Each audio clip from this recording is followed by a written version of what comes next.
Bom dia, novamente, para todo mundo.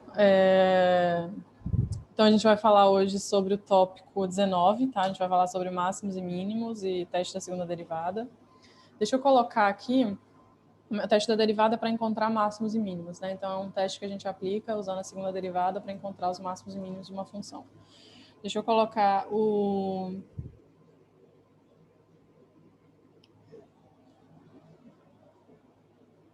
Deixa eu colocar o tópico aqui da prova. Gente, vocês estão me desconcentrando aqui no chat.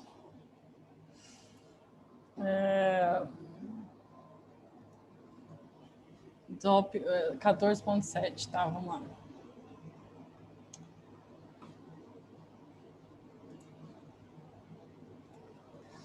Então vamos lá. Bom, a mesma história, tá, gente? Eu vou assumir que vocês já viram ou vão ver em algum momento a aula síncrona. Então a minha ideia é complementar a aula síncrona, tá bom? Vou complementar o que foi falado na aula síncrona. Então, quem ainda não viu, por favor, vejam a aula síncrona, tá? Mesmo que seja depois, mas é bom que todo mundo veja, tá? Porque tem muita coisa que eu não vou falar assumindo que vocês vão ver lá, tá? Então é importante que vocês vejam. Então agora a gente vai falar sobre máximos e mínimos de funções de duas variáveis, tá? A ideia é a mesma do cálculo 2, né? A gente vai seguindo mais ou menos a mesma ordem, né, do que vocês viram lá. É claro que aqui vai ser um pouco menos direto, né, na hora de você encontrar esses pontos de máximo e mínimo da função. E, bom, só para deixar bem claro, né, o que significa ser um ponto de máximo, né?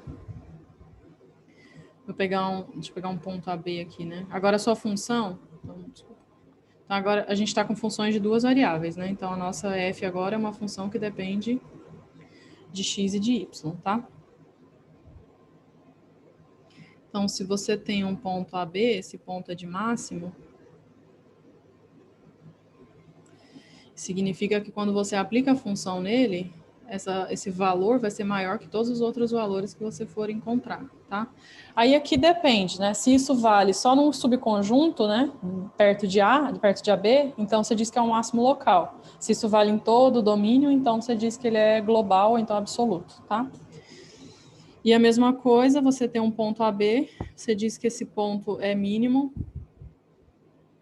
Se quando você for calcular f de AB, esse valor for menor que f de xy, tá? E aí a mesma história, se isso vale num subconjunto, você diz que, só num subconjunto, você diz que ele é um mínimo local, se isso vale em todo o domínio, você diz que ele é global, tá?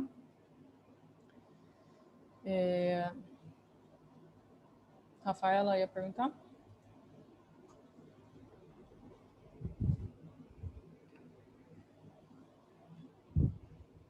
E por fim, você diz que esse ponto... Lembram lá em cálculo 1, quando que um ponto era ponto crítico? Esse ponto era ponto crítico quando a derivada era zero, né? Se a derivada naquele ponto era igual a zero. O problema é que aqui a gente tem infinitas derivadas, né? Então, para ser ponto crítico, você precisa zerar todas elas. Então, para ser ponto crítico, você precisa que a derivada direcional da sua função f no ponto AB, em qualquer direção, todas as direções, dá sempre zero. Tá? Isso aqui para qualquer vetor v diferente do vetor nulo. Tá? Então, você diz que esse ponto é crítico.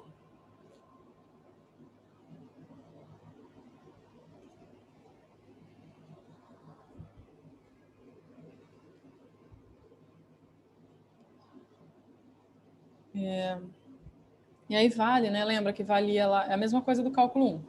Quando você tinha um ponto que era máximo ou mínimo, ponto de máximo ou de mínimo, isso implicava que ele era crítico, mas não valia na direção contrária.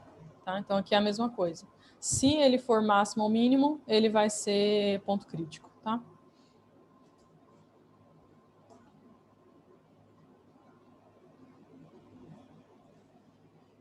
Então, se eu pegar um ponto aqui AB, um ponto de máximo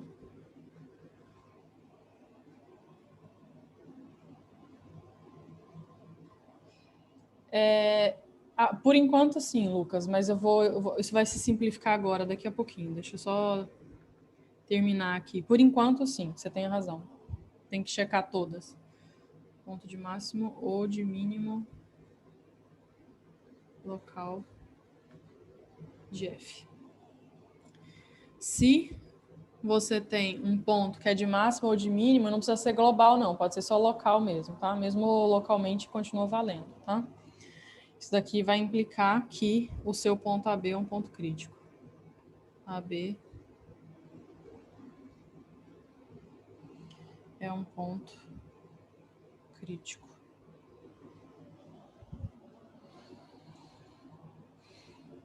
Tá? Então, máximo ou mínimo implica crítico, o contrário não vale. Se ele for crítico, não necessariamente ele vai ser ponto de máximo e mínimo. Aí agora, simplificando, que o Lucas acabou de perguntar.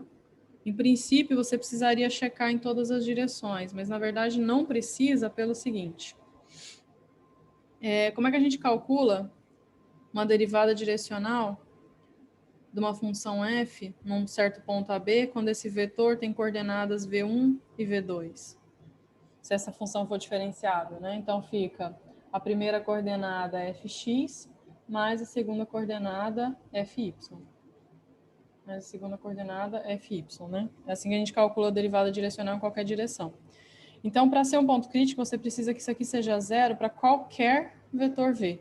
Todos. Então, significa que não importa o V1 que você coloque, o V2 que você coloque, você quer que isso aqui sempre dê zero. A única forma disso acontecer é se isso aqui for zero e isso aqui também for zero. Tá? Então, e é se somente se. Então, isso aqui vai dar zero se e somente se o fx for igual ao fy for igual a zero. Tá? Isso é por conta desse qualquer aqui, esse qualquer que te força essas duas derivadas serem negativas, serem iguais a zero, tá? Então, respondendo a pergunta, não precisa, tá? Não precisa checar tudo, só precisa checar o fx e o fy por conta dessa igualdade aqui, tá? Então, estou dizendo é que um ponto AB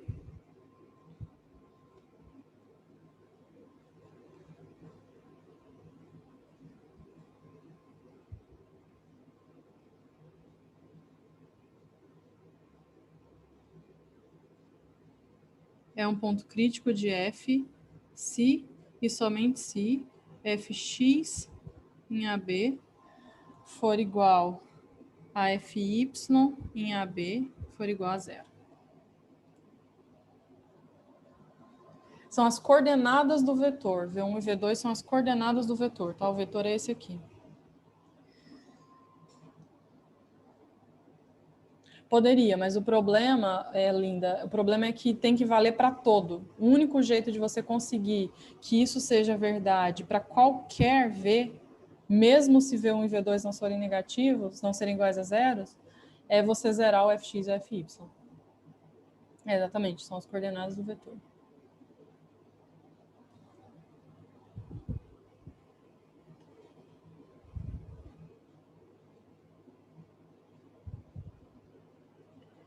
Tá? Então, agora simplificou muito a vida, né? Que agora não precisa mais checar tudo. Se você quer saber se um ponto é crítico, basta saber se as duas, né? As duas tem que zerar. A fx e a fy são iguais a zero. Para encontrar os pontos críticos, basta fazer isso. Isso aqui é porque isso daqui igual a v1 fx v2 fy igual a zero para qualquer v diferente do 00, se e somente se fx igual a fy igual a zero. Tá? Então é por essa razão. Segunda coisa, segunda observação. Lembra que quando vocês tinham uma função... Eu vou passar para a próxima página e vou voltar, tá? Vou só fazer um desenho lá e vou voltar aqui. É onde a derivada é zero. Ah, tá. Depende da definição, sim.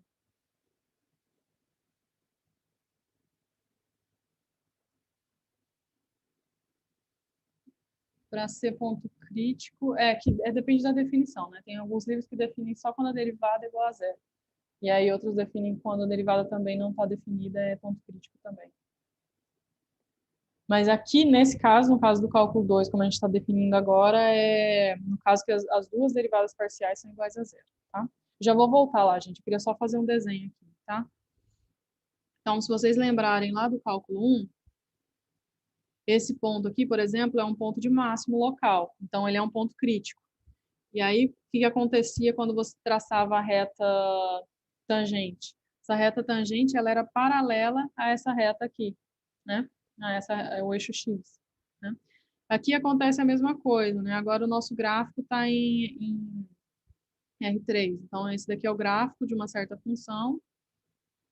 Esse ponto aqui é um ponto de máximo local, e quando você calcula, agora não tem uma reta, tem infinitas, né? Então, você tem um plano tangente, e esse plano tangente, ele é paralelo a esse plano aqui. É paralelo a esse plano. E esse daqui fica paralelo a essa reta. Tá?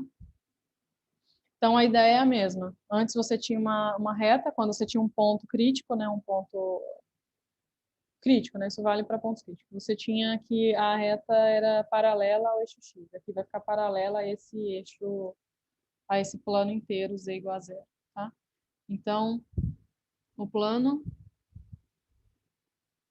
E como é que a gente vê isso algebricamente, né? Como que a gente calculava o plano tangente num certo ponto? Plano tangente a F num certo ponto AB. Lembra que a gente escrevia assim, né? Z igual a F de AB, aí somava mais Fx em AB, x menos A, mais Fy, y menos B, né? Só que como o Fx e o Fy são iguais a zero, então não tem mais nada depois, o plano fica só isso daqui, tá? Então, o plano tangente a F em AB é igual a Z, é Z igual a F menos A, que é exatamente esse ponto aqui, né? Então, esse plano aqui é o plano Z igual a F de AB, onde esse ponto aqui embaixo, né? Esse é o ponto AB, tá? Então, e esse valor do Z lá em cima é o F de AB. Então, o Z ele é o conjunto de pontos onde o Z é igual a F de AB. Tá? Então, o plano tangente é esse, e esse plano ele é paralelo ao plano Z igual a zero.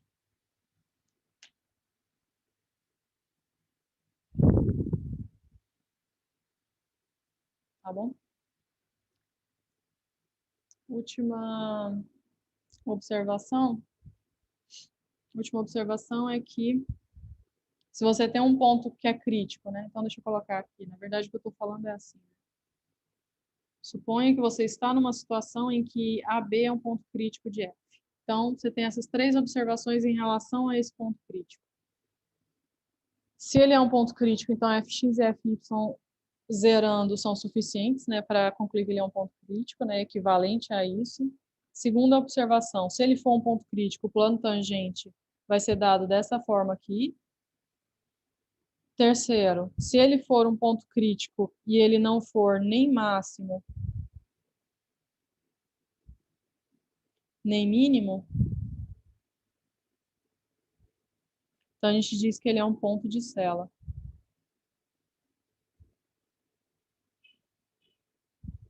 Tá? Que era aquele ponto de inflexão lá, né, que vocês tinham no caso do cálculo 1. A derivada era zero.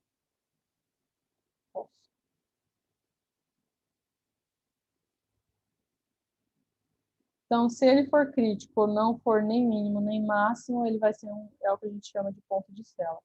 Tá? Deixa eu fazer um exemplo e aí depois eu vou passar para o teste da segunda derivada.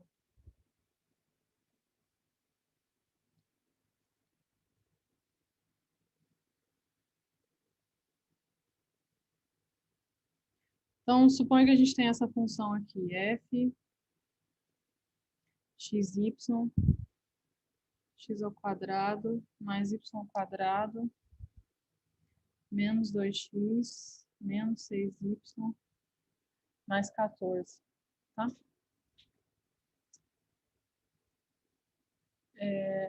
Suponha que a gente tem essa função e a gente quer encontrar todos os pontos críticos dessa função. Essa função é uma função de duas variáveis, né? Tem o gráfico lá em Em R3, eu quero encontrar os pontos de máximo e mínimo.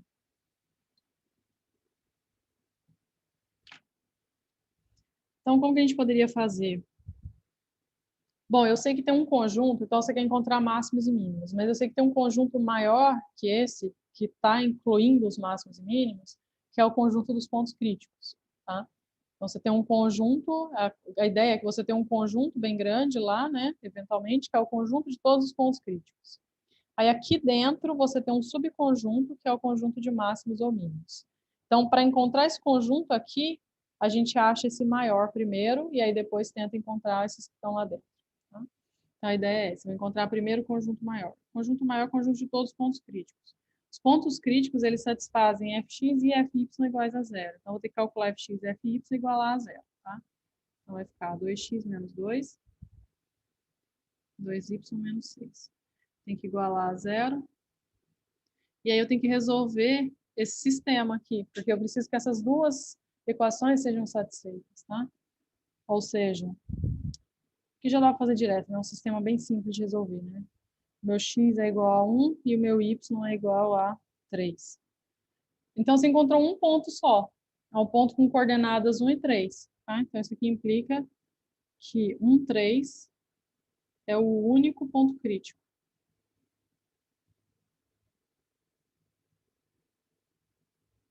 Só tem esse.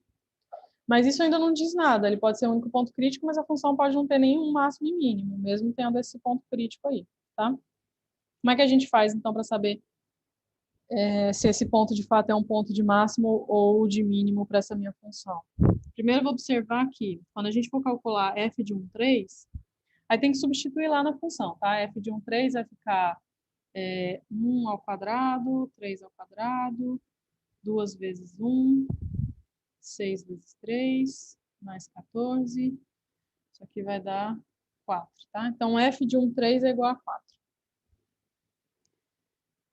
Tá, então vou guardar essa informação por enquanto e vou observar o seguinte. Nesse caso aqui, isso não dá para fazer sempre, tá, gente? Mas nesse caso aqui, dá para fazer porque a sua função é quadrática. Então, a gente consegue, por exemplo, completar os quadrados e reescrever a sua f de um outro jeito que fique mais claro para a gente ver o que está acontecendo, tá? Então, eu vou pular essa parte. Já vou completar os quadrados direto, já vou escrever como é que fica a função, tá? Para a gente ganhar tempo aqui para fazer outros exemplos.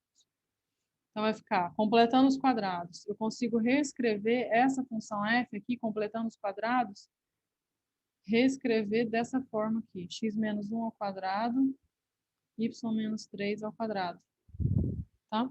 Consigo reescrever essa função desse jeito. E por que escrever ela assim me ajuda? Pelo seguinte, observa que esse número ele é maior ou igual a zero. Esse número também é maior ou igual a zero. Então, eu estou pegando o número 4 e estou somando alguma coisa que é maior ou igual a zero. Isso só pode ficar maior ou igual a 4. Tá? E aí acabou, né? Porque o que isso aqui está me dizendo? Que f de xy é maior ou igual a 4, mas 4 é o f de 1, 3. Tá? E isso aqui vale para qualquer x, né? Qualquer xy em R2.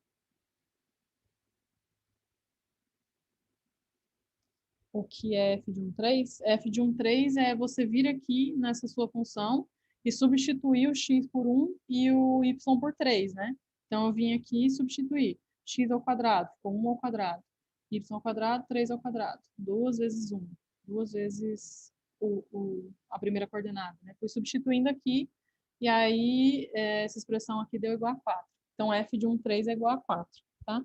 Aí eu tinha que f de xy era maior ou igual a 4, mas 4 é o f de 1, 3. Então, eu só reescrevi. Tá? Então, f de xy maior ou igual a 4, reescrevendo f de xy maior ou igual a f de 1, 3. Que é justamente a definição de mínimo, no caso aqui, mínimo global, mínimo absoluto, porque vale para todo x. Tá? Então, daqui, eu concluo que 1, 3 é ponto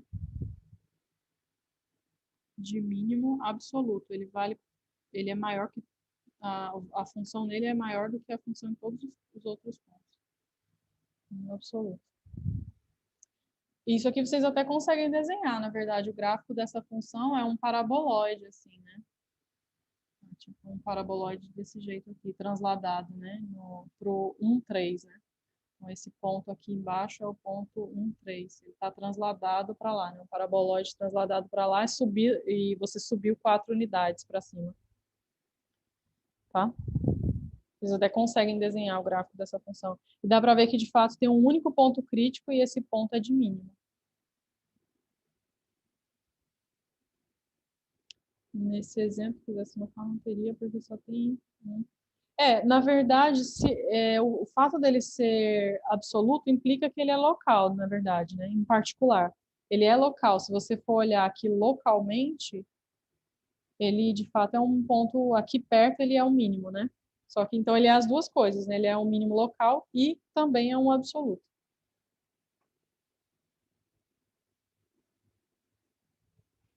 Tá? Então esse exemplo aqui, na verdade, sim, alguém ia perguntar, né? Mas e se fosse uma função que não desse para a gente, por exemplo, completar os quadrados e ficasse fácil de visualizar, como a gente ia saber essa relação? Exatamente, é exatamente isso que eu vou falar agora. Então, esse aqui foi um exemplo fácil de fazer. A gente conseguia até desenhar o gráfico, dava para ver que ele era ponto de mínimo, esse era ótimo. A gente completou os quadrados e deu para fazer.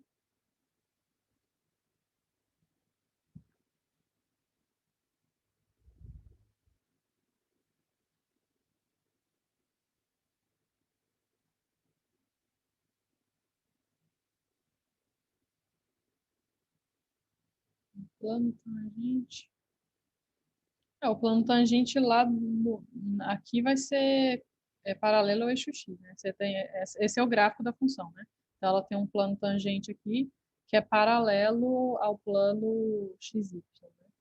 Não sei se era isso que eu tinha perguntado.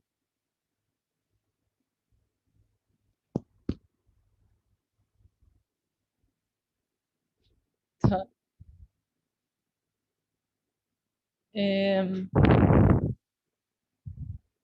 Então, agora eu vou falar sobre o que a gente faz quando não é tão simples assim, né? Quando não dá para você fazer, não dá para completar os quadrados e ver exatamente o que está acontecendo.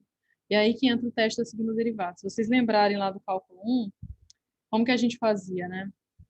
Se você tinha uma função lá, sei lá, assim, por exemplo, você encontrou esse ponto crítico, né?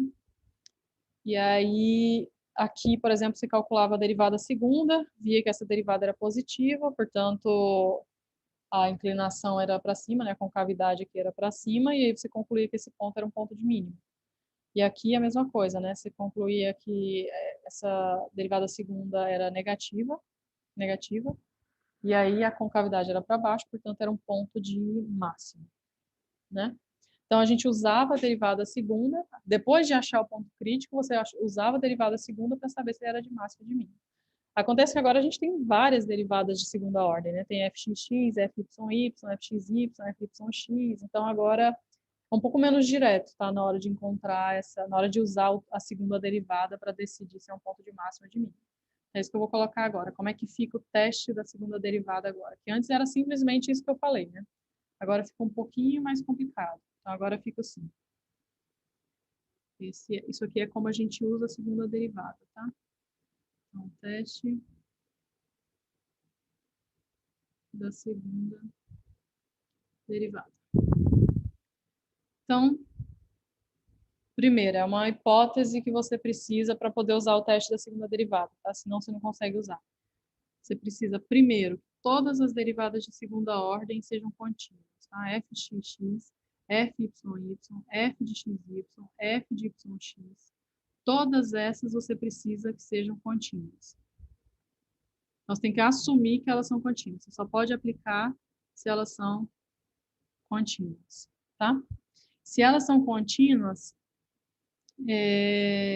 a fx, y e a fyx são contínuas, então elas são iguais, né? Então, essa é a hipótese. Você tem que supor que isso aqui vale para você conseguir aplicar. C2, sim, são funções contínuas com derivadas de segunda ordem contínuas. Exatamente.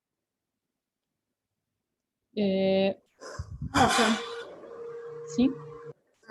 Pode explicar de novo, por favor, essa parte do onde ficou igual? Que meu áudio deu uma travada que eu não acompanhei.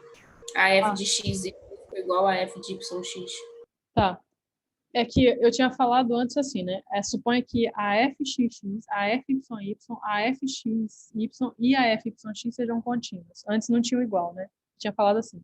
Suponha que todas elas são contínuas. Só que a gente ganha direto. Se essa é contínua e essa também é contínua, você ganha essa igualdade direto. Né? Lembra disso? Que era era a condição que você precisava para essas derivadas serem iguais, que era ambas serem contínuas. Se ambas são contínuas, a gente tinha visto lá quando a gente estudou a derivada de segunda ordem. Se essa é contínua e essa é contínua, elas são iguais. Ah, entendi, mas isso só vale para f de xy igual a f de yx, né? Para as outras não tem essa igualdade não, né? Não, só essas. Obrigada. Nada? Então, suponha que você tem todas essas derivadas de segunda ordem, suponha que todas são contínuas, tá? E suponha que AB seja um ponto crítico.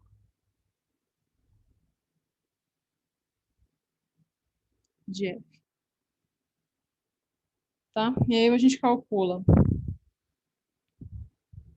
E aí a gente escreve, seja D igual a f de xx vezes f de yy menos f...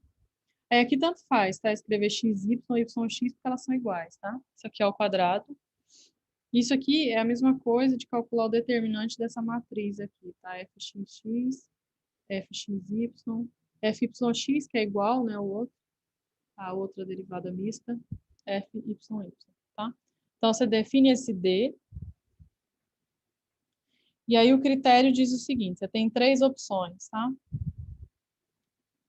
Opção 1, opção 2 e opção 3. Na primeira opção, quando você calcular esse D aplicado no ponto AB, isso aqui vai dar positivo. Isso é uma primeira possibilidade. Quando você aplica em AB, isso dá um número, tá? Já vou comentar isso, Eduardo. Não é muito simples não, mas já vou comentar, tá? E a derivada de AB menor que zero, tá? Então, você tem essas possibilidades aqui. E se for igual a zero? Se for igual a zero, não dá para concluir nada. O teste não te diz nada. Então, aqui eu coloquei 2 vezes ele positivo, porque você tem 2 possibilidades. Tem uma possibilidade em que ele é positivo e a fxx aplicada em AB também é positiva. E tem o caso em que ele é positivo, mas a fxx aplicada em AB é negativa, tá? Então, aqui são 3 situações diferentes. Se ela for negativa, você conclui que o ponto AB é um ponto de Cella. Ou seja, ele é um ponto crítico que não é nem máximo nem mínimo. É um ponto de Cella. Tá? Ponto de Cella, gente, é o que acontece, por exemplo, com aquele gráfico que é exatamente a cela, né? Quando você tem aquele gráfico assim, né? Vocês provavelmente já viram esse gráfico algumas vezes. Esse ponto aqui é um ponto de Cella. Ele é um ponto crítico e ele não é nem máximo nem mínimo. Tem valores aqui maiores e tem valores menores do que ele. 2i é menor. Na 2i, aqui o primeiro é maior, o segundo é menor.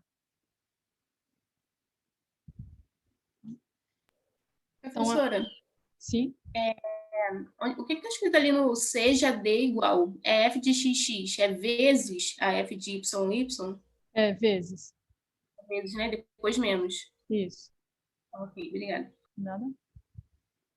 Se isso acontece, então isso é um mínimo local. O AB é um ponto de mínimo local. Se isso aqui acontece, vai ser um ponto de máximo local.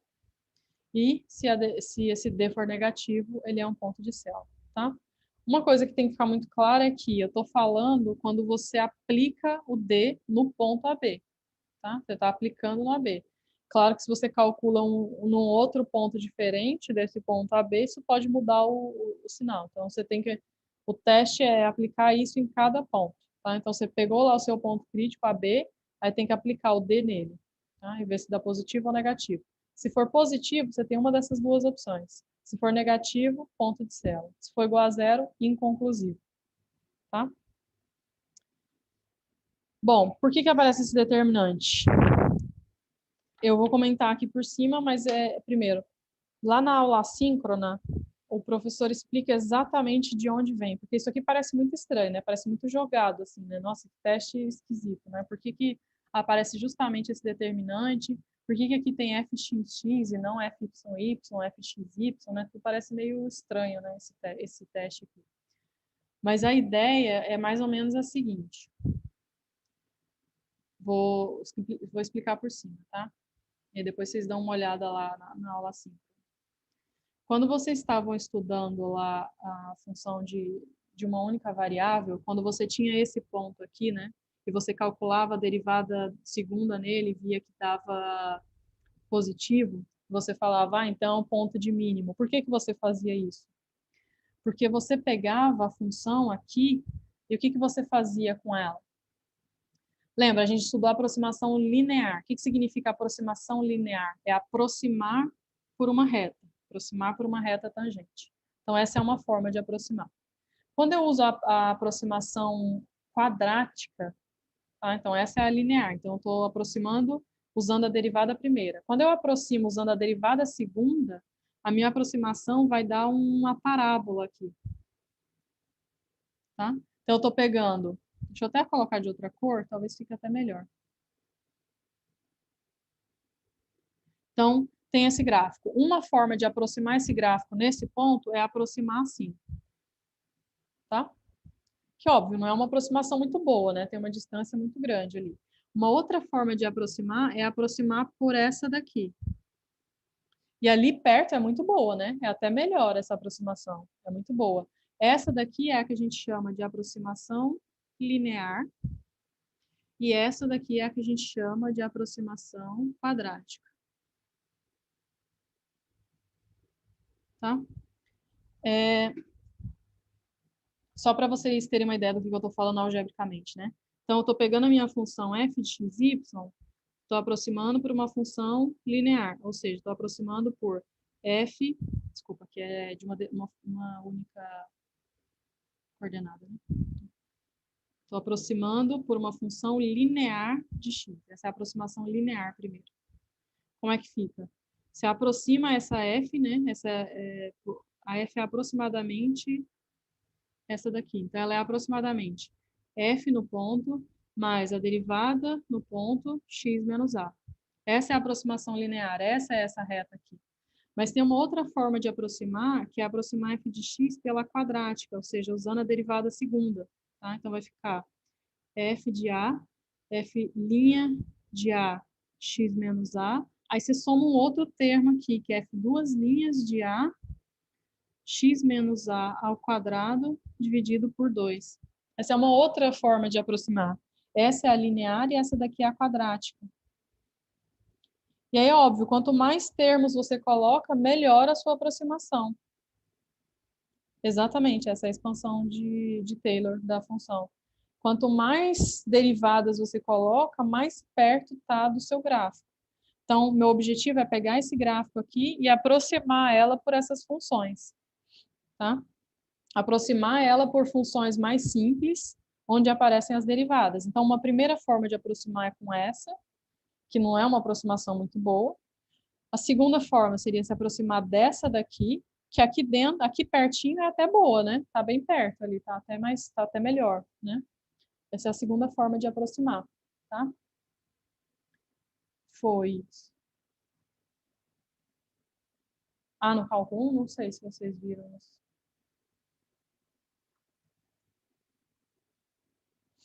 Eu acho que só vê o caso linear, o quadrático acho que não veio, não.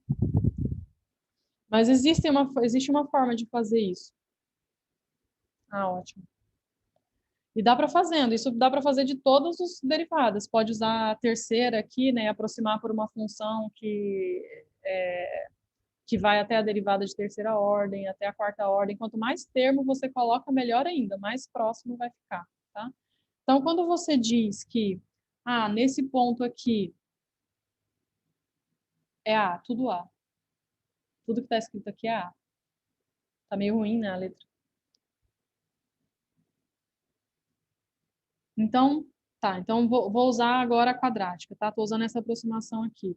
Por que que, quando você tinha esse gráfico aqui, você falava, nesse ponto, a derivada de segunda ordem é positiva, portanto, é um ponto de máximo. Por que que você concluía isso? Porque você estava aproximando por essa. Então, você sabia que ali perto ela era aproximadamente assim. Então, se ela é aproximadamente assim, esse ponto tem que ser um ponto de mínimo, porque ele está assim, a cara do gráfico ali perto é assim. Então, é por isso que vocês concluíam, a partir disso daqui, você concluía que o ponto era de mínimo, porque você estava fazendo a aproximação quadrática sem saber que estava fazendo. Tá? A ideia é essa. Aqui é a mesma coisa, só que, é claro, bem mais complicado. Né? Bem mais complicado, mas o que a gente está fazendo é pegando a sua função, o seu gráfico, aproximando por uma função quadrática. Tá? Dá uma olhada na aula síncrona, lá tem o desenho. Porque se eu tentar fazer o desenho aqui, não vai ficar bom, mas ele tem os desenhos, ele faz tem até o, como é que fala? O vídeo, né? O gráfico vai passando, assim, dá para ver. Tá bem legal a aula síncrona lá. E aí a ideia é essa, você tem, só que agora você está com um gráfico que é, sei lá, é uma superfície, né? Você está com um gráfico que é assim. Então, o que você está fazendo nesse ponto? Você está aproximando por um paraboloide, né? A ideia é assim, você está aproximando ali por um paraboloide. E aí é daí que vem essas derivadas aí aparecem essas derivadas de segunda ordem desse jeito. E de onde vem aquele determinante? Aquele determinante vem justamente na hora de que você escreve essa parte aqui, né? É que no caso, eu não vou escrever aqui não, gente, isso dá muita conta, eu estou explicando por cima, porque na aula síncrona está explicado com mais detalhe, tá? Mas a ideia é o seguinte, você tem uma função de duas variáveis, então você vai ter que refazer isso daqui para o caso de funções de duas variáveis. Então, esse termo aqui, na verdade, ao invés de aparecer esse, vão aparecer quatro termos. Quatro termos.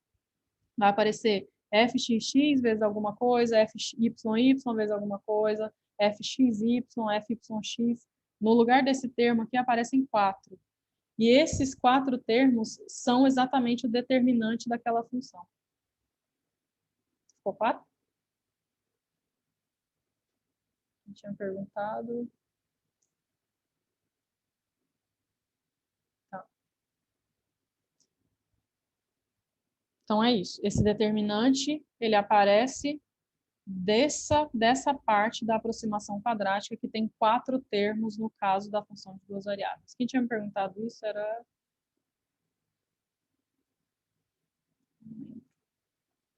Eduardo, né? Perguntou de onde veio o determinante. Nossa, então se for alguma função com três variáveis, então teria que fazer até a derivada terceira, né?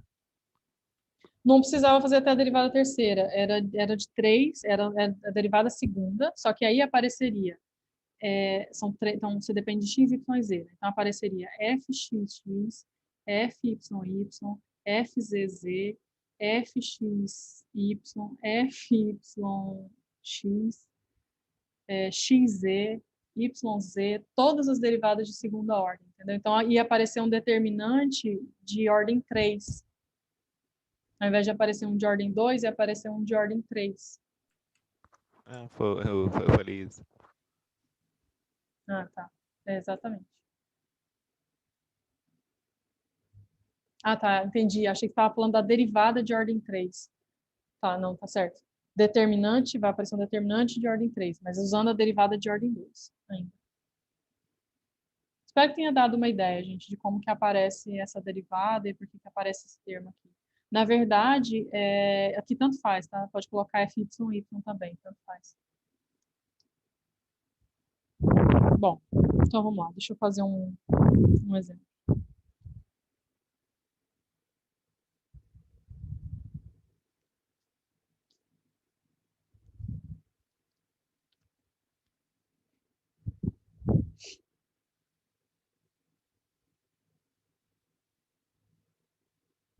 Então, suponha que você tem uma função f. Como é que a gente aplica esse teste, né?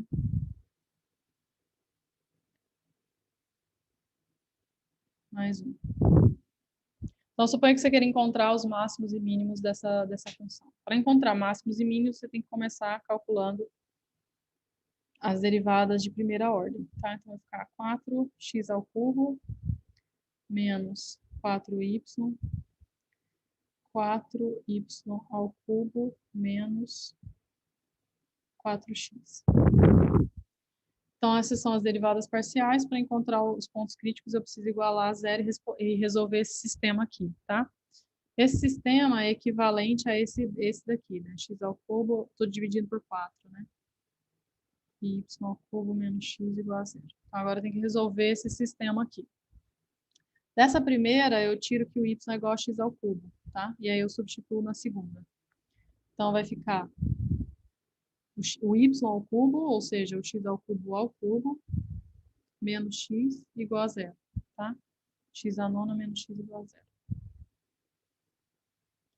E isso é uma coisa que vai aparecer bastante, tá, gente? Nessa parte do conteúdo, que é você encontrar, significa encontrar pontos críticos de uma função. Você vai ter que, se essa função for polinomial, você vai ter que encontrar zeros de um polinômio, tá? Então, isso é uma coisa que tem que estar muito clara para vocês. Como que a gente faz para encontrar zeros de polinômios de graus eventualmente muito grandes, tá? Então, isso é uma coisa que a gente vai cobrar bastante de vocês nessa parte, tá? Então, esse caso aqui, como é que a gente faria? Bom, tem que fatorar, né? Isso daqui vai ficar x à oitava menos 1, igual a zero.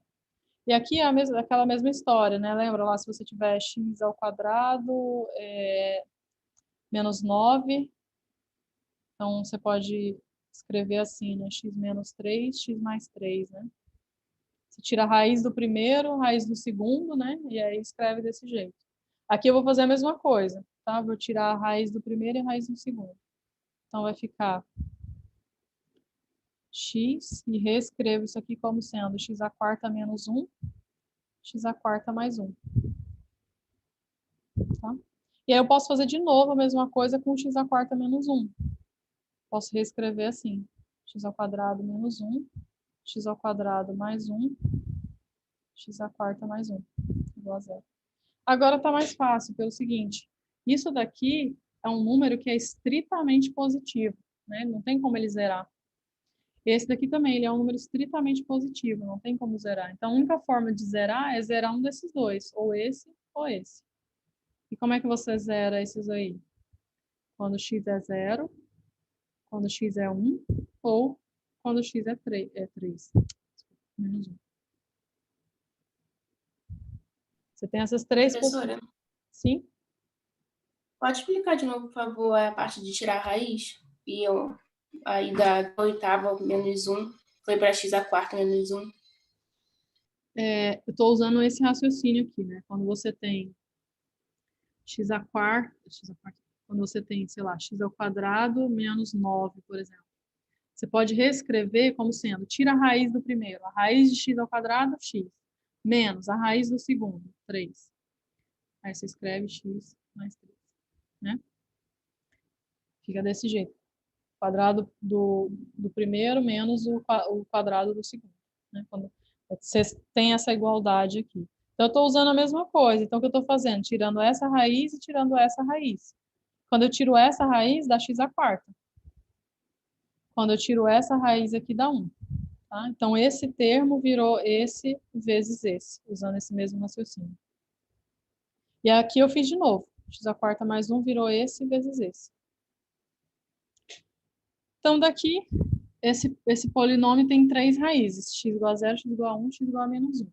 E aí eu já sei que o y ele é x ao cubo, né? Então, tem essas 3 possibilidades. Quando x é 0, o meu y vai ser 0 também, porque ele é o x ao cubo. Exatamente, separado. Quando x é 1, o y tem que ser igual a 1. Quando x é menos 1, o y tem que ser menos 1, tá? Porque ele é o x ao cubo. Não, da expressão não. Ele é de cada termo.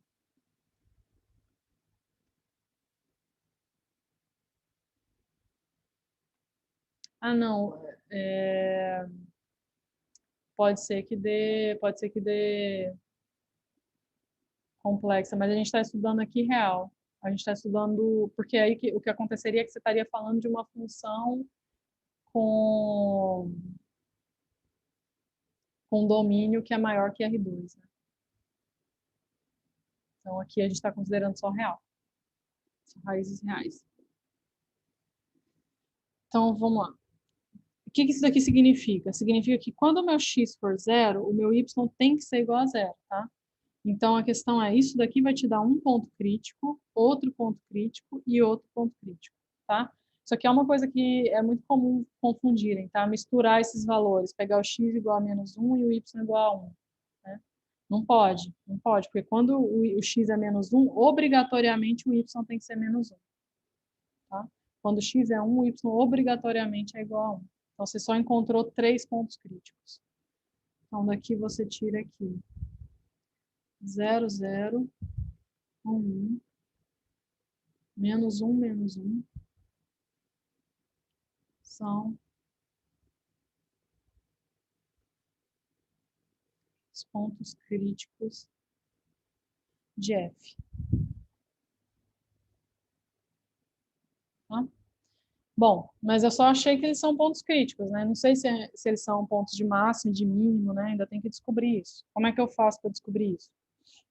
Tem que aplicar o teste da derivada segunda. Para aplicar o teste da derivada segunda, eu tenho que calcular as derivadas de segunda ordem, tá? Então, só colocar aqui de novo, só para a gente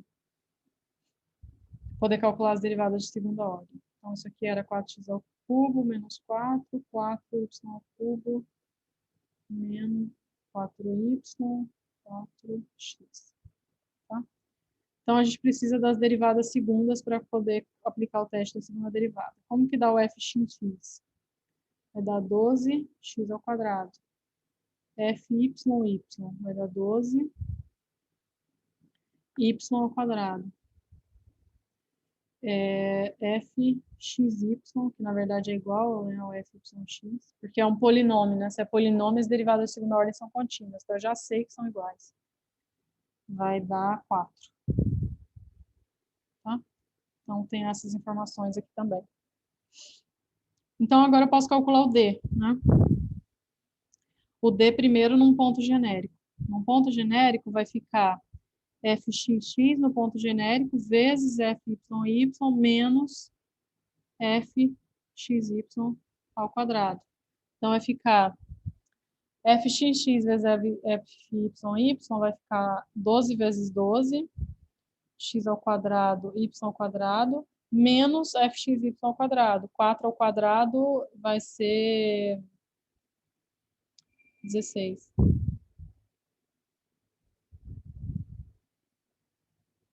Por que que ficou 4? fxy é pegar o fx e derivar em relação a y, né? Derivada disso daqui em relação a y é igual a 4. Tá? Que esse aqui é constante em relação a y. Então, só fica 4. 4 não, menos 4, desculpa. Não sei se era isso que você estava falando, eu errei aqui, é menos 4.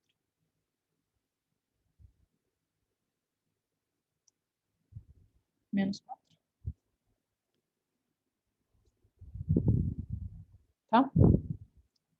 Então, pronto. Esse daqui é o valor, 144x ao quadrado, y ao quadrado menos 16, é o D no ponto genérico. Então, agora eu tenho que fazer o seguinte, tem que calcular nos pontos críticos, né? Então, eu tenho que calcular quanto é o D de 0, 0. Ah, tá. Não, é porque deu constante mesmo. Nem apliquei em ponto nenhum, já deu constante igual a menos 4. Para aplicar o teste da segunda derivada, eu tenho que aplicar nos pontos críticos, tá? Então, eu vou ter que fazer o D no 0, 0, depois eu tenho que fazer o D em 1, 1, depois eu tenho que fazer o D em menos 1, menos 1, tá? No 0, 0 vai ficar 144 vezes 0 menos 16, tá? Que deu negativo. Se deu negativo, acabou, é um ponto de célula. Não tem... Usando o teste da segunda derivada, dá ponto de célula. Né? Agora tem que calcular o D de 1. O D de 1 vai ficar 144 menos 16, né? Dá 128. Mesma coisa no...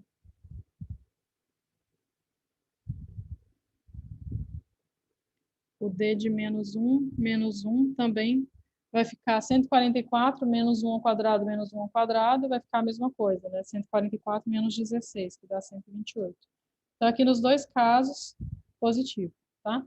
Se deu positivo, para aplicar o teste da segunda derivada, eu preciso da derivada de fxx também, tá? Então, eu preciso de fxx em 1.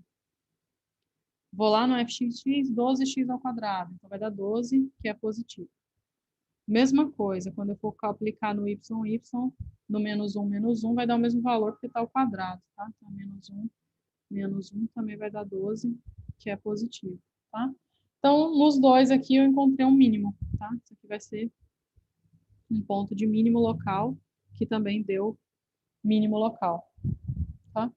Então, eu encontrei 3 pontos críticos. Um é um ponto de Sela e os outros 2 são mínimos locais. Como que isso é possível, né? É possível. Isso daqui não cobraria de vocês, né? Mas só para vocês verem como é o gráfico dessa função, né? O gráfico dela é mais ou menos assim.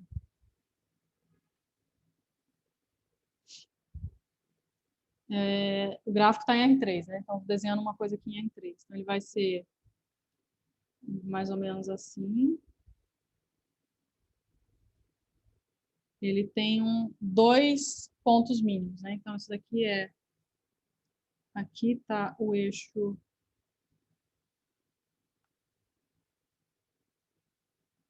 X, Y. Esse é o gráfico, tá? Estou desenhando o gráfico da função.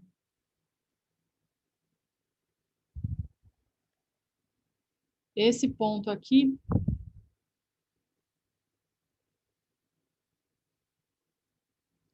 ele é a imagem do ponto 1.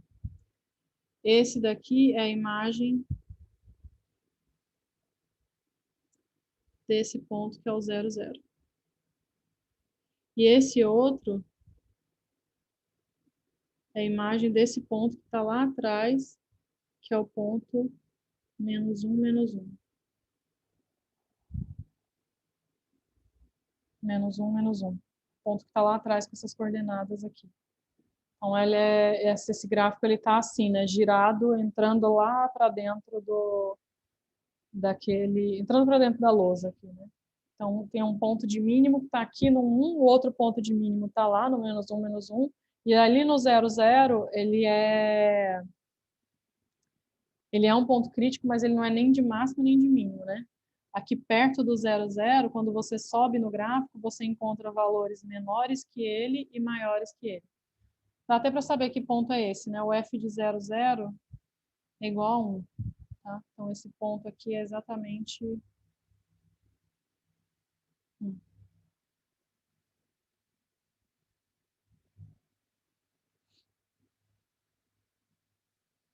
Se fxx, fy tivesse valores diferentes, mas positivos.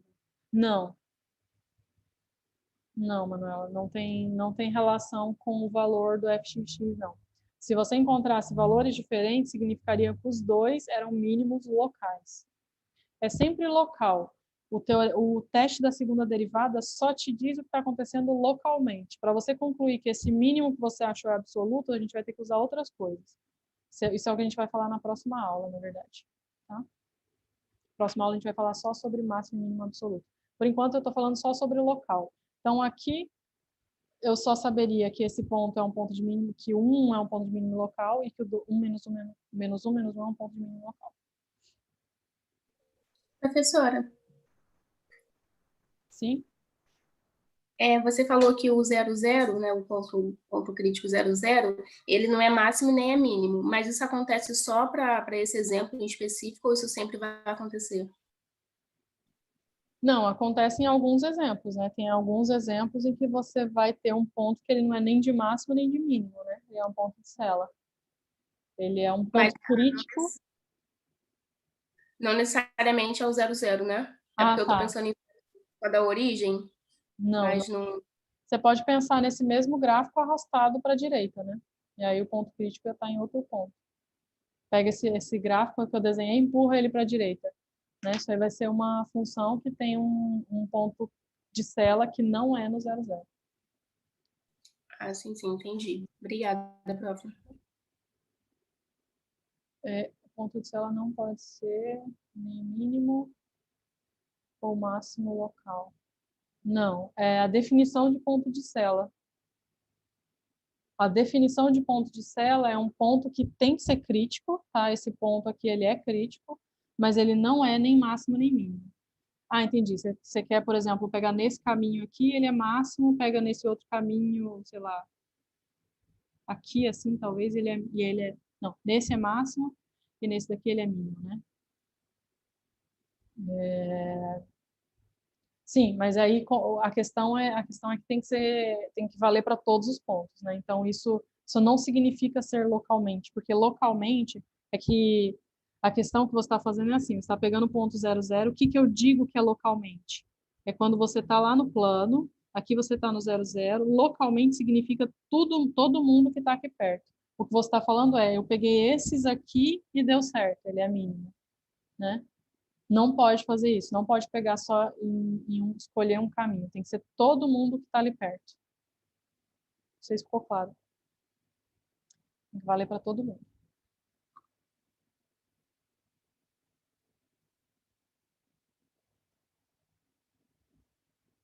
Tem que estar no disco.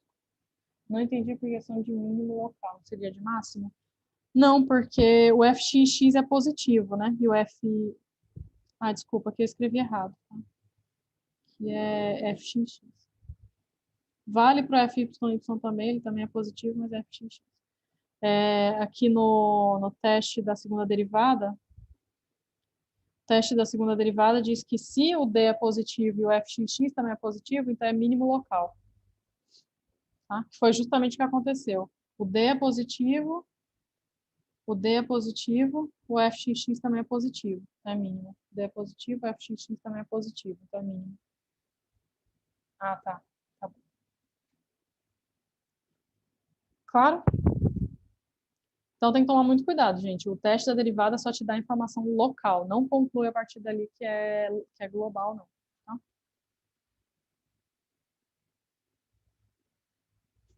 Deixa eu fazer mais um exemplo e aí a gente termina por hoje. Ah, ótimo.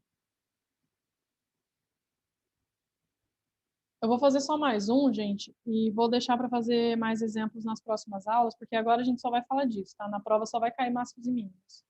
Então, todo o nosso objetivo de agora até terminar o curso é apresentar situações diferentes, complicar um pouquinho o problema e mostrar para vocês como é que vocês achariam máximos e mínimos, tá? Nessas situações que a gente vai colocar para vocês. Então, por exemplo, na aula de hoje a gente está falando sobre máximos e mínimos, que por enquanto pode ser a gente só está respondendo localmente, né? Essa parte eu desenhei o gráfico aqui, mas nem precisava saber como é que é o gráfico, tá? Isso foi só um extra, né? Que eu falei para vocês. Mas aí na próxima aula a gente vai falar como que a gente descobre, né? Que esses máximos e mínimos são absolutos, na verdade. E depois na outra aula a gente vai pegar problemas que você quer encontrar máximos e mínimos, mas com alguma restrição.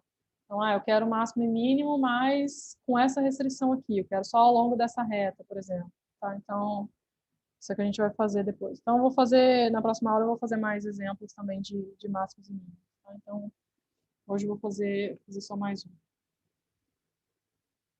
Então, eu vou pegar um exercício aqui,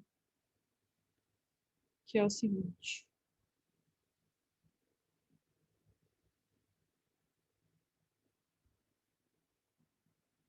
Não, tem multiplicador de Lagrange, vai ser o último tópico, 21. Que multiplicador de Lagrange é justamente para isso, é para você encontrar máximo e mínimo com alguma restrição. Acho que é o tópico 21, né? Se eu não me engano, é o tópico 21.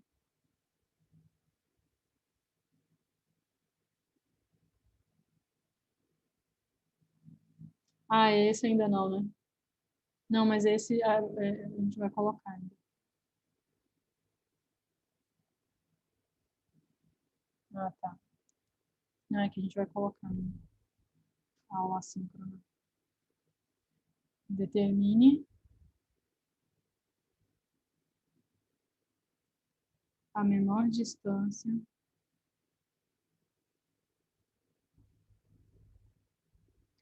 entre o ponto 1, 0, menos 2 e o plano Ah, essa vai ser a Mônica. Quem vai gravar essa última aula vai ser a Mônica. Nossa, gente, com tanto trabalho que eu tô, tanta coisa para fazer para gravar mais uma aula. Tô completamente atrasada.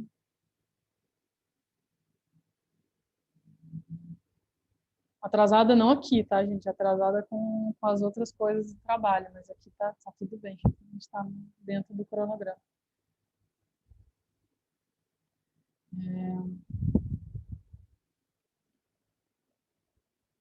Então, o exercício é o seguinte. Você tem um plano e você tem um ponto, tá? E aí o exercício pede qual é a menor distância entre esse ponto e esse plano. Tem várias distâncias, né? Pegar um ponto aqui XY tem uma certa distância, pega esse outro ponto aqui XY, tem uma outra distância, esse outro aqui tem uma outra distância, tá? Então você tem vários pontos, para cada ponto XY aqui, a cada ponto XY aqui no plano, você tem uma distância diferente. Então é isso que vai te dar a sua função, tá? A função ela vai depender de XY nesse sentido, porque para cada ponto lá do plano você tem uma distância diferente, tá? Então, como é que a gente resolve isso? Primeiro, deixa eu relembrar como é que a gente calcula a distância entre dois pontos. Tá? Suponha que você tem um ponto A1, B1, C1 e tem um outro ponto A2, B2, C2. São dois pontos do R3. Como que a gente calcula a distância entre esses pontos? Então, a distância entre A1, B1, C1 até A2, B2, C2. Então, a ideia é assim, né? Você tem um ponto aqui com essas coordenadas e um outro ponto aqui com essas coordenadas. Você tem que saber o tamanho disso daqui, tá? Então, você faz primeira coordenada menos a primeira, segunda menos a segunda, terceira menos a terceira. Isso vai ser esse vetor aqui. E aí você tem que calcular a norma desse vetor, né? Esse vetor, falei, né? Esse vetor tem coordenadas, primeira coordenada desse, menos a primeira desse, segunda desse, menos a segunda desse, terceira, menos a terceira. E aí calcula a norma. Então, essa distância vai ficar igual a raiz quadrada de A2 menos A1 ao quadrado, B2 menos B1 ao quadrado, C2 menos C1 ao quadrado. Tá?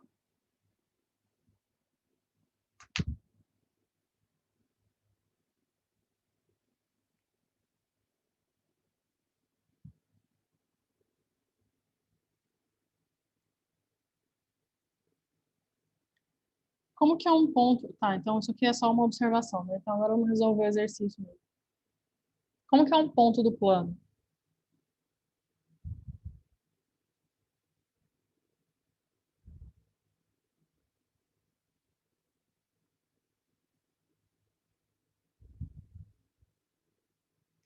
Como que é um ponto genérico do plano? Ele tem coordenadas x e y, né? Você dá lá uma coordenada x, uma coordenada y para ele, mas aí a z não tem opção. A coordenada z tem que ser 4 menos x menos 2y, concordam? Qualquer ponto do plano ele é escrito assim. Que você poderia trocar, né? Poderia escrever, sei lá, x, z, x qualquer coisa, z qualquer coisa, e o y você isola ali e tem uma opção para y. Tanto faz. Vou isolar o x, talvez seja mais fácil, né? Isolar o y. Mas essa seria uma forma de escrever todos os pontos do plano. Qualquer ponto do plano é dessa forma aqui, tá? Então, o que a gente quer fazer é calcular a distância desse ponto para o ponto 1, 0 e menos 2. Tá claro, gente?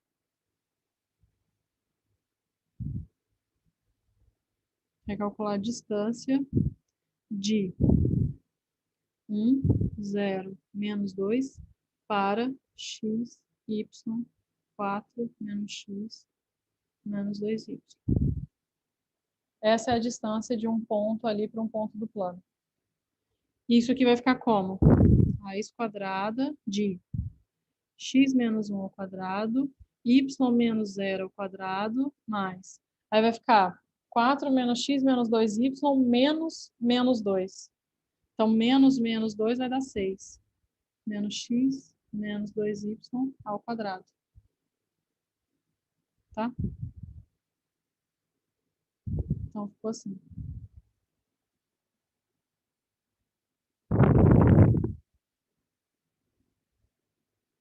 Então, essa é a função, na verdade. Essa é a função que você quer minimizar. Quer encontrar o mínimo dessa função aqui. Tá? Então, tudo que a gente vai fazer agora é, primeiro, vou tentar simplificar um pouco, né, essa função, porque essa está muito complicada, vou tentar simplificar um pouco ela, e depois a gente vai encontrar os máximos e mínimos dessa função. Tá bom? Então, vamos lá.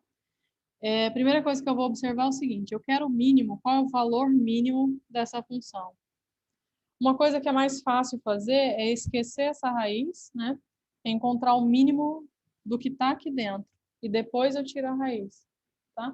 Porque a função raiz quadrada ela é crescente, né?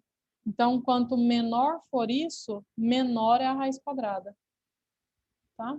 Então, eu posso simplificar, ao invés de considerar que essa daqui seria a função que eu quero minimizar, né? Essa seria a minha f de x, y.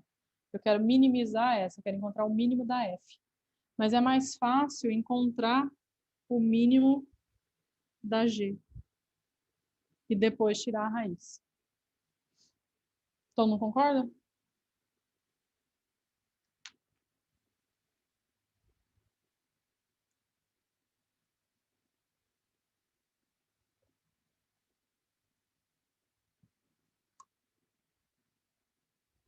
Tá bom, então vou fazer isso agora. Vou encontrar o mínimo dessa função g. Vou primeiro reescrever ela, tá? Porque do jeito que ela tá aí vai ser difícil a gente calcular as derivadas. Então, vou desenvolver esses quadrados aí a gente calcula, encontra os pontos críticos e depois aplica o teste da segunda derivada. Então, deixa eu reescrever.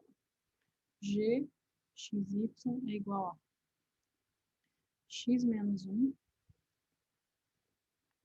ao quadrado, y ao quadrado. Aí aqui eu vou trocar a ordem, tá? Tava 6 menos x menos 2y ao quadrado. Vou trocar, vou colocar 2x menos 2y menos 6, tá? Tô só multiplicando por menos 1, tanto faz porque tá ao quadrado. X mais 2y menos 6 ao quadrado. Essa é a minha função g. Desenvolvendo aqui vai ficar... Vai dar um pouquinho de conta, tá, gente? Mas a ideia é tranquila. Agora a gente vai fazer... O que a gente vai fazer é só repetir o raciocínio do exercício anterior, tá? Vou primeiro simplificar isso daqui, mas depois é só repetir o raciocínio do exercício anterior. Encontrar pontos críticos e depois aplicar o teste. Então, vai ficar quadrado do primeiro, 2 vezes o primeiro pelo segundo, mais o quadrado do segundo. Mais y ao quadrado, mais. Aqui vai ficar quadrado do primeiro, mais 2 vezes o primeiro, vezes o segundo, mais quadrado do segundo. Igual 2x ao quadrado menos 2x mais y ao quadrado mais 1. Agora aqui, multiplicando, vai ficar 4xy. Se eu errar em alguma coisa, vocês me avisam, tá, gente? Se tiver alguma coisa errada. Menos 2x vezes menos 6 vai dar menos 12x mais. E aqui vai ficar quadrado do primeiro, menos 2 vezes o primeiro pelo segundo, vai ficar menos 24y mais o quadrado do segundo, 36. Então, deixa eu reagrupar aqui. Então, vai ficar x ao quadrado, eu tenho esse termo. Com y ao quadrado, eu tenho esse termo.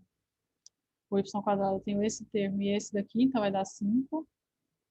Vai ficar mais 5y ao quadrado.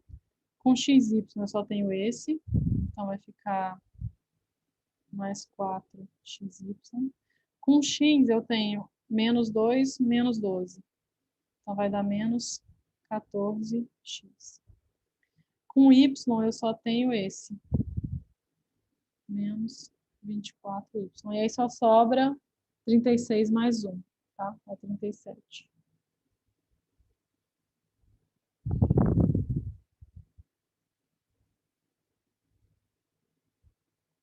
Essa, então, é a função g de x. Então, é essa função aqui que eu quero minimizar. Na verdade, é a raiz dela, né? Então, depois que eu encontrar, eu vou ter que tirar a raiz aí. Então, agora sim, a gente está exatamente no caso do exercício anterior. Então, tem que calcular gx, gy igual a zero, tá? Quanto dá gx? Derivada em relação a x. Vai ficar 4x mais 4y menos 14. Gy vai ficar 10y mais 4x menos 24. Essas são as derivadas parciais. Para encontrar os pontos críticos, eu preciso igualar a zero, tá? Igual a zero. Então, esse aqui é um sistema que vai ser equivalente a esse sistema aqui. Vou dividir por 2, tá? 2x mais 2y igual a 7. 5y mais 2x igual a 12. Tá?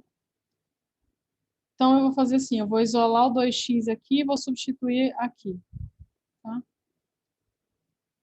Então, eu sei que 2x é 7 menos 2y. Então, eu vou substituir lá embaixo.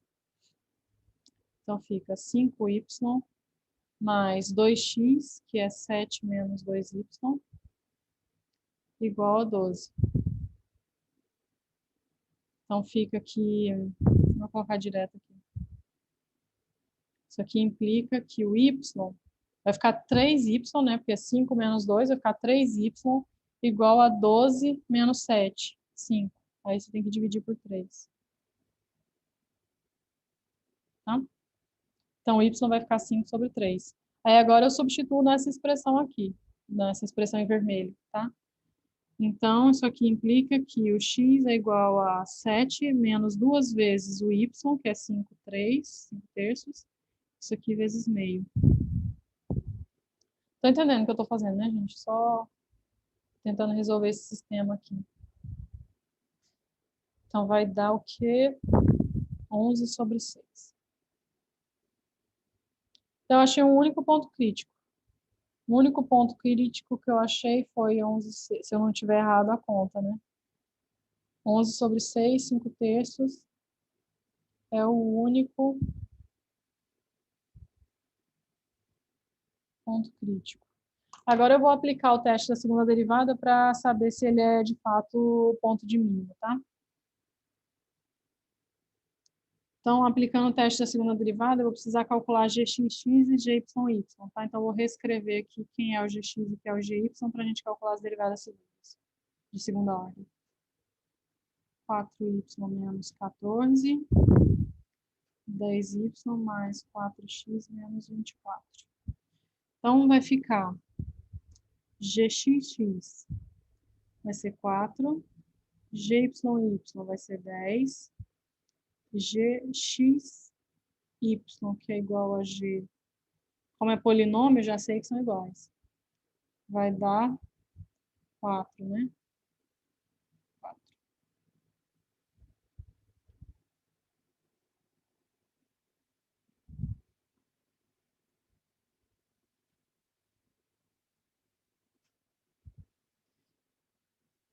Eu vou testar o único ponto crítico que eu achei, tá? Vou aplicar o teste da derivada segunda no único ponto crítico que eu achei.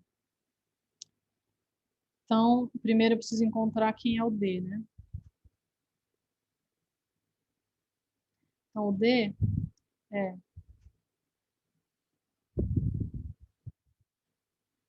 gxx vezes gyy menos g de xy ao quadrado. Isso aqui vai ficar 10, vai ficar 4 vezes 10, menos gxy é 4, né, ao quadrado, que é um número positivo, né? Então, o D já deu positivo. E em qualquer ponto, tá? Isso aqui vai me poupar muito trabalho, não preciso nem aplicar, né? Eu já sei que ele é constante, 40 menos 16, né? Maior que zero. Constante um valor positivo. E GXX, né? GXX é 4. GXX é constante, igual a 4, que é positivo. Então, eu estou nessa situação em que o D é positivo e o GXX também é positivo, nesse ponto.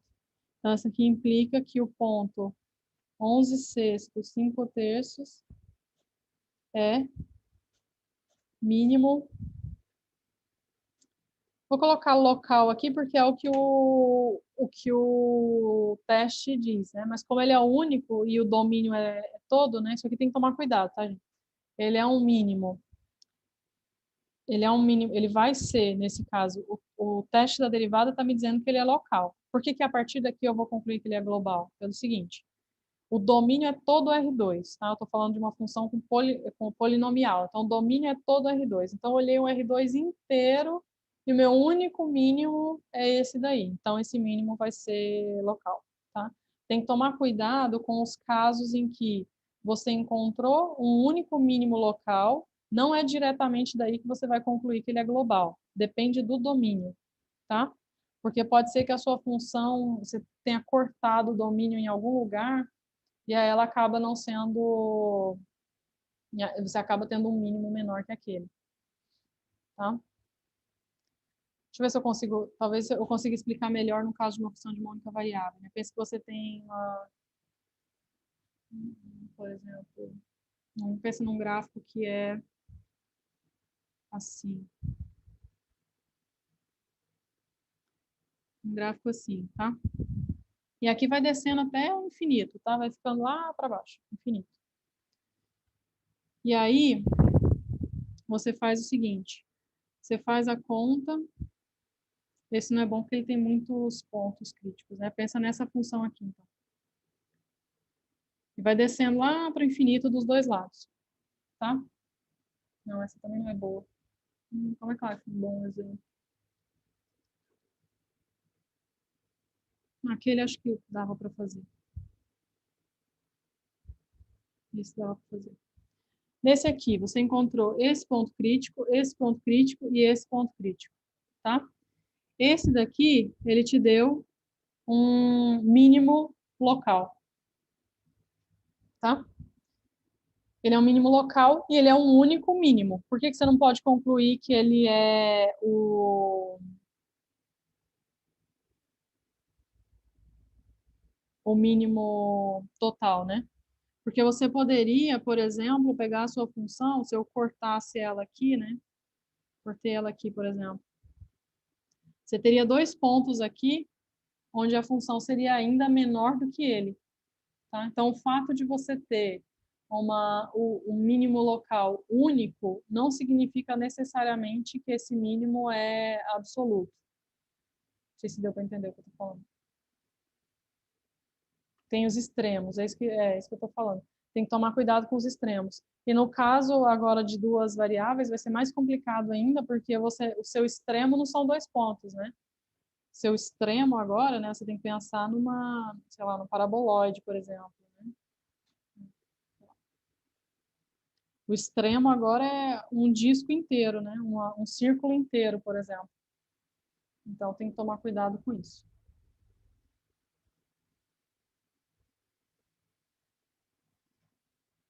Tá, e por que o exercício não acabou?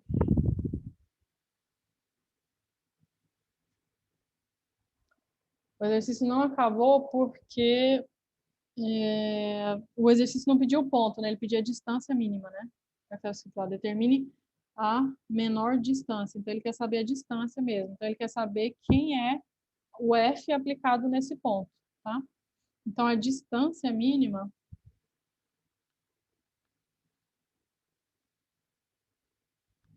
como eu calculei o mínimo do quadrado, então a distância mínima vai ser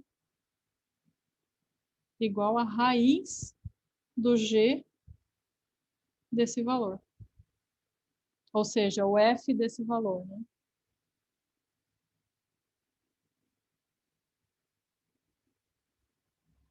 Isso aqui vai dar... Eu vou fazer direto aqui, tá? É só substituir o x e o y por 11 sextos e 5 terços, tá? Raiz de 6. 5 raiz de 6. Se eu não errei a conta, né? Mas acho que dá 5 raiz de 6 sobre 6.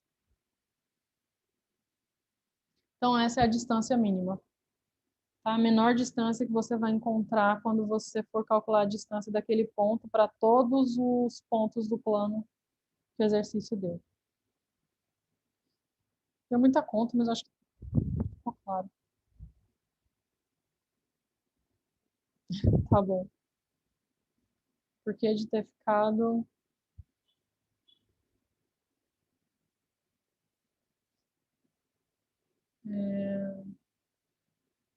Não, então, é que a questão é assim, né? Se você tem... Tá falando disso aqui, né?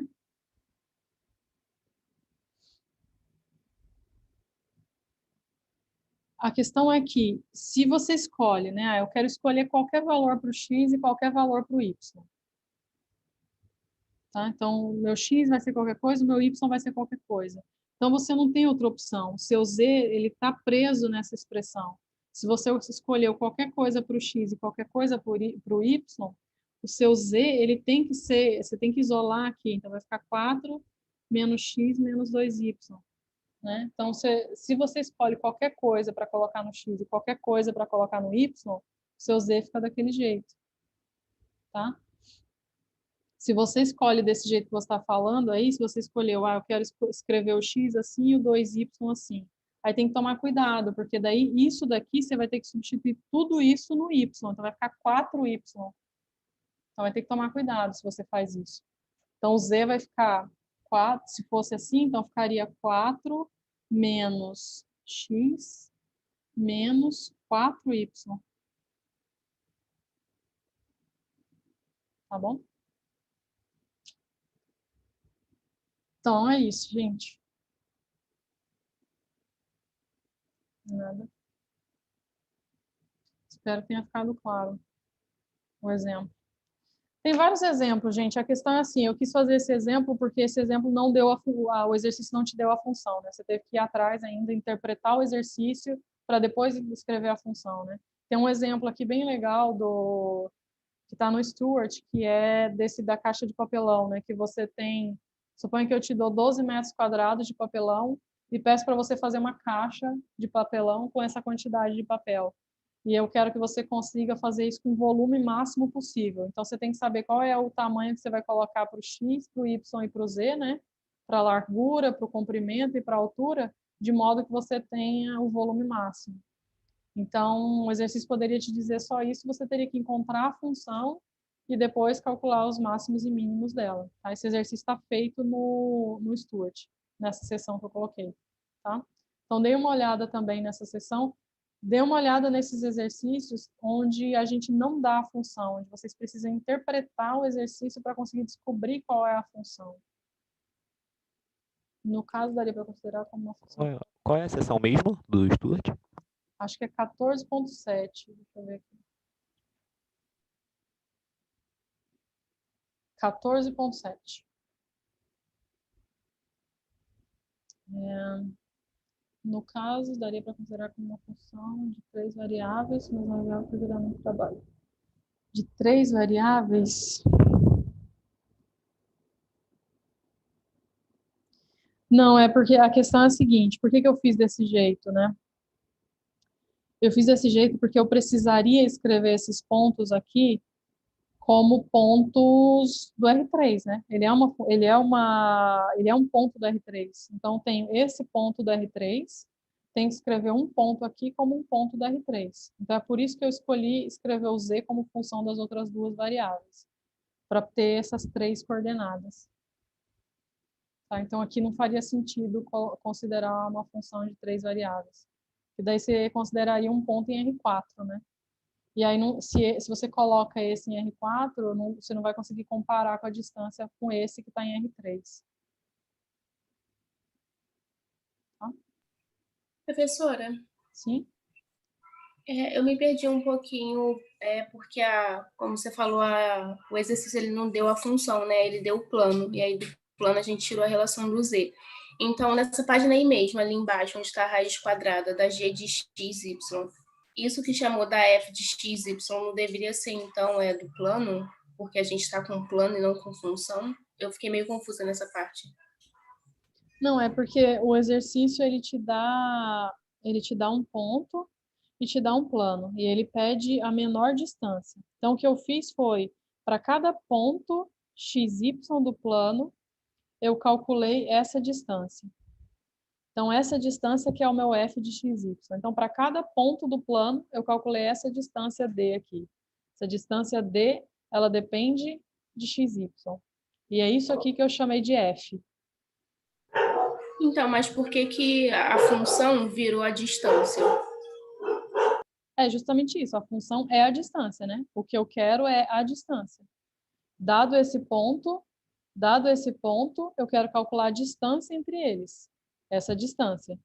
E eu quero justamente a menor distância. Então, a função que eu quero minimizar é a função distância.